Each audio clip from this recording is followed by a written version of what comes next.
పద కవితా పితామహుడు శ్రీ తాళ్లపాక అన్నమాచార్యులు రచించినటువంటి ఇంకొక కీర్తన ఈరోజు తెలుసుకుందాం. కలిగే ఇదే నాకు కైవల్యము, కలిగే ఇదే నాకు కైవల్యము, తొలుతనెవ్వరికి దొరకనిది.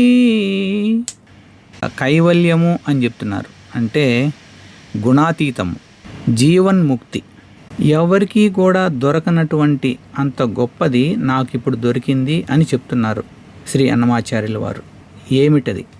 శాస్త్రాలన్నీ వడపోసి రాసినటువంటి ఈ కీర్తనలో ఆయన భావాలు సంపూర్ణంగా ఇమిడి ఉండేటువంటి ఈ కీర్తనలో ఆయన కైవల్యానికి ఇచ్చేటువంటి వివరణ ఏంటి, తర్వాత కింద ఉండే చరణాల్లో చూద్దాం. ఎవరికీ కూడా అంత సులభంగా దొరకనటువంటిది శ్రీ అన్నమాచార్యుల వారికి దొరికిందట, చూద్దాం. జయ పురుషోత్తమ జయ పీతాంబర జయ జయ కరుణా జలనిధి, జయ పురుషోత్తమ జయ పీతాంబర జయ జయ కరుణా జలనిధి, దయయేరుంగనే ధర్మము నెరగన క్రియ ఇది నీ దివ్య కీర్తనమే, దయయేరుంగనే ధర్మము నెరగన క్రియ ఇది నీ దివ్య కీర్తనమే, కలిగే ఇదే నాకు కైవల్యము, తొలుతనెవ్వరికి దొరకనిది. ఈ సృష్టిలో పురుష అనే పదము కేవలం దేవాది దేవుడైనటువంటి కృష్ణ భగవానుడికి మాత్రమే అది వర్తిస్తుంది అన్నమాట. అంటే కృష్ణ భగవానుడు యొక్క అవతారాలన్నీ కూడా వెంకటేశ్వర స్వామి, నారాయణుడు, గోవిందుడు అన్నీ కూడా ఆయనే.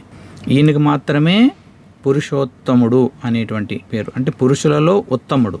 ఆయన పీతాంబరుడు అంటే పట్టు వస్త్రాలు ధరించి ఉన్నాడు, దివ్యమంగళ స్వరూపుడు అనమాట. కోటి మన్మధులతో సమానమైనటువంటి ఆ దివ్యమంగళ స్వరూపుడు అనమాట ఆయన. ఇక్కడ ఆయన దివ్యమంగళ స్వరూపాన్ని గురించి చెప్తున్నారు. పీతాంబరాలు ధరించున్నారు అంటే ఆయన దివ్యంగా అలంకరించబడి ఉన్నారు. దయానిధి అంటే ఆయన దయ సముద్రం అంతది. సముద్రం నుంచి ఎన్ని నీళ్లు తోడుకున్నా ఎప్పుడు నిండాగానే ఉంటుంది. అందువల్ల భగవంతుడు ఆయన ఆశ్రయించి వచ్చిన వాళ్లకు ఎన్ని వరాలు ఇచ్చినప్పటికీ కూడా ఆయన దగ్గర ఇంకా రెడీగానే ఉంటుంది అనమాట. ఎంత మాత్రం ఆయన దగ్గర ఎటువంటిది తగ్గదు.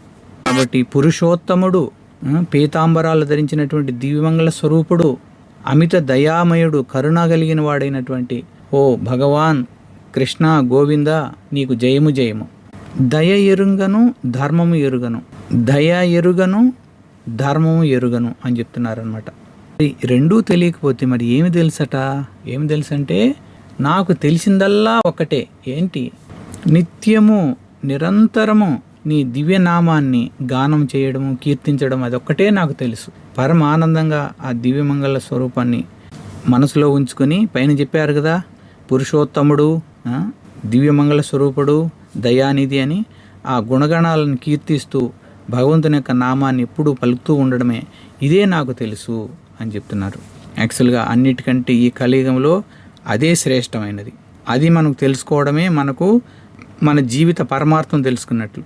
కాబట్టి నిత్యము మనం పలుకుతూ ఉండాలి. ఏమని? హరే కృష్ణ కృష్ణ కృష్ణ హరే హరే, హరే రామ రామ రామ హరే హరే. నిత్యము జపిస్తూనే ఉండాలి అన్నమాట. శరణము గోవింద శరణము కేశవ, శరణు శ్రీ జనార్దన, శరణము గోవింద శరణము కేశవ, శరణు శ్రీ జనార్దన, పరమమెరుంగను భక్తి ఎరుంగను, పరమమెరుంగను భక్తి ఎరుంగను, నిరతము నాగతి నీ దాస్యమే, కలిగే ఇదే నాకు కైవల్యము, తొలుతనెవ్వరికి దొరకనిది. గోవింద, గోవులకు గోపబాలురకు రక్షణ కలిగించేవాడు, ఆపదల నుంచి తొలగించేవాడు, అదేవిధంగా గో అంటే ఇంద్రియాలు, ఇంద్రియాలకు కూడా ఆనందం కలిగించేవాడు. ఎప్పుడైతే మనం గోవిందుని ఆశ్రయిస్తామో ఇంద్రియాలు కూడా అన్నీ సంతృప్తి పడతాయి. తర్వాత కేశవ, కేసి అనేటువంటి రాక్షసుని అంతం చేసిన వాడు అని వస్తుంది. అదేవిధంగా దివ్యమంగళమైనటువంటి స్వరూపం కలిగిన వాడు, నల్లని ఎంట్రుకలు కలిగి ఎంతో అందంగా ఉండేవాడు అని కూడా వస్తుంది. జనార్దన, ప్రజల యొక్క ఆర్తిని గమనించి వాళ్ళ యొక్క బాధలను తీసేసేవాడు, వాళ్ళ యొక్క కష్టాల నుంచి బయటపడేసేవాడు. కాబట్టి ఓ గోవిందా శరణ శరణం, ఓ కేశవా శరణ శరణం, ఓ జనార్దన నీకు శరణ శరణం. పరమ సత్యము నాకు తెలియదు, గొప్ప భక్తి మార్గాలు భక్తి కూడా నాకు తెలియదు. మరి ఏమి తెలుసు? ఎల్లప్పుడూ నీకు దాస్యం చేయడమే నాకు తెలుసు, నీకు సేవ చేయడమే నాకు తెలుసు. అదొక్కటే నాకు ఏకైకమైనటువంటి దిక్కు, నా గమ్యం. ఇక్కడ మనకు సర్వశాస్త్రాలు వడపోసినటువంటి శ్రీ అన్నమాచార్యులు పరమ జ్ఞానస్వరూపుడు చెప్తున్నాడు అనమాట. అట్లా అని ఆయనకు తెలియదు అనుకుంటున్నారా? సర్వము తెలుసు ఆయనకు. ఫైనల్గా మనకు చెప్తున్నారు ఏంటి? నీకు జ్ఞానం తెలియాల్సిన అవసరం లేదు, భక్తి తెలియాల్సిన అవసరం లేదు. ఏం చేయాలా? ఫస్ట్ ఏం చెప్పాడు? భగవంతుని నామం పలుకుతా ఉన్నాడు, భగవంతుని నామం పలకాలి. ఇప్పుడు రెండోసారి ఏం చెప్తున్నాడు? భగవంతుని యొక్క దాసుడుగా ఉండాలి, భగవంతునికి సేవ చేయాలి, భగవంతుని యొక్క సేవలో పాల్గొనాలి, భక్తుల సాంగత్యంతో భగవంతుని యొక్క సేవలో పాల్గొనాలని ఇక్కడ క్లియర్గా చెప్తున్నారనమాట. అది మనం చేయాలి, అది గమ్యం. హరిబోల్. నమో నారాయణ నమో లక్ష్మీపతి నమః పుండరీక నయనా. నమో నారాయణ నమో లక్ష్మీపతి నమః పుండరీక నయనా. అమిత శ్రీ వెంకటాధిపయిదేనా, అమిత శ్రీ వెంకటాధిపయిదేనా. క్రమమెల్లను నీ కైంకర్యమే, క్రమమెల్లను నీ కైంకర్యమే. కలిగే ఇది నాకు కైవల్యము, తొలుతనెవ్వరికి దొరకనిది. భగవంతుణ్ణి ఇక్కడ ఓ నారాయణ, ఓ లక్ష్మీపతి అని చెప్తున్నారనమాట. అంటే భగవంతుడు వైకుంఠంలో దివ్యమంగళ స్వరూపుడుగా ఉన్నాడు, ఆయన యొక్క సతీమణైనటువంటి లక్ష్మీదేవితో కలిసి ఉన్నాడు. పాల సముద్రంపై శేషపాన్పుపై ఆయన పవలించి ఉంటే లక్ష్మీదేవి ఆయన పాదాలను ఒత్తుతూ ఉంటే, ఆ సేవ చేసుకుంటూ ఉంటే ఆ దివ్యమంగళ స్వరూపాన్ని ఇక్కడ చెప్తున్నారనమాట. కాబట్టి తామర పువ్వుల వంటి కన్నులు కలిగినటువంటి ఓ దివ్యమంగళ స్వరూపుడైనటువంటి ఓ లక్ష్మీపతి, అపరిమితమైనటువంటి మహత్యం ఉన్నటువంటి ఓ శ్రీ వెంకటేశ్వర, ఆయనే నీవు. ఓ వెంకటేశ్వర, నా జీవిత విధానము, నా ఆచరణ అంతా నీ సేవ కోసం చేయడమే, ఇంక వేరే నాకు ఏమీ లేదు. నీ కైంకర్యమే, నీ యొక్క సేవలో పాల్గొనడమే, నీకు రెగ్యులర్గా చేసేటువంటి అన్ని సేవల్లో నేను పాల్గొనేటువంటి ఆ భాగ్యమే నాకు గొప్పది. అదే నాకు పరమ కైవల్యము అని ఇక్కడ స్పష్టంగా తెలియజేస్తూ ఉన్నారు.